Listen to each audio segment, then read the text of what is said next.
Photoshoot हेला काल 3 वर्षर पुओ पानी रे बुड़ी मृत। द्वितीय संतान पाई चलीथिला फोटोशूट पानी रे मिलई गला परिवार रो खुशी। परिवार भितरे खुशी खेली जाइथिला।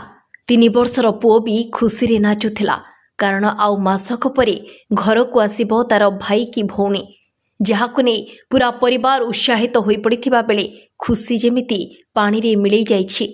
द्वितीय संतानर खुशी झुमुथिबा मार कोलो खाली होई जाइछि। एभली दुखद घटना घटिछि बेंगलुरुर व्यस्तबहुल जेपी नगर अंचल रे।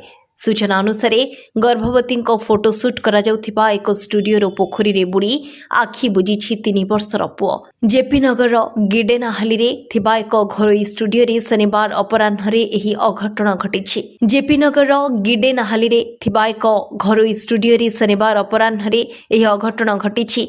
8 मासर गर्भवती स्वाति 3 वर्षर पुओ लक्ष्यवीर को नै फोटोशूट पाई घरोई स्टूडियो को जाइथिले। उक्त स्टूडियो रे गर्भवती फोटोशूट चली थाए। शनिवार दिन 2:30 रे एही अघटन घटिथिबा पुलिस कहिछि।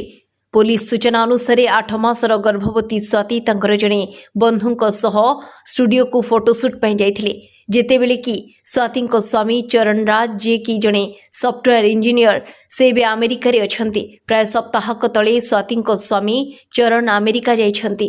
स्वामी अमेरिका जाइथिबा बेले बेंगलुरु रे रहुथिबा स्वाति स्वामी को जणाई फोटोशूट लगी सांगंक सह स्टूडियो को जाइथिले। उक्त स्टूडियो रे 3टी छोटो पोखरी रहिछि। मां स्वाति फोटोशूट रे व्यस्त थिबा बेले सेही 3 पोखरी मध्यरु गोटी रे लक्ष्यवीर खसी पड़िथिबा पुलिस संदेह करुछि। फोटोशूट्र किछि समय परे स्वाति पुओ को खोजी पाई नथिले। स्टूडियो परिसर रे अनेक खोजाखोजी कला परे गोटी पोखरी लक्ष्यवीर को पाइथिले। तुरंत स्टूडियो कर्मचारी नाबालक को मेडिकल नेथिबा बेले सेठारे मृत घोषणा करिसंती डाक्टर। ब्यूरो रिपोर्ट सोनो न्यूज।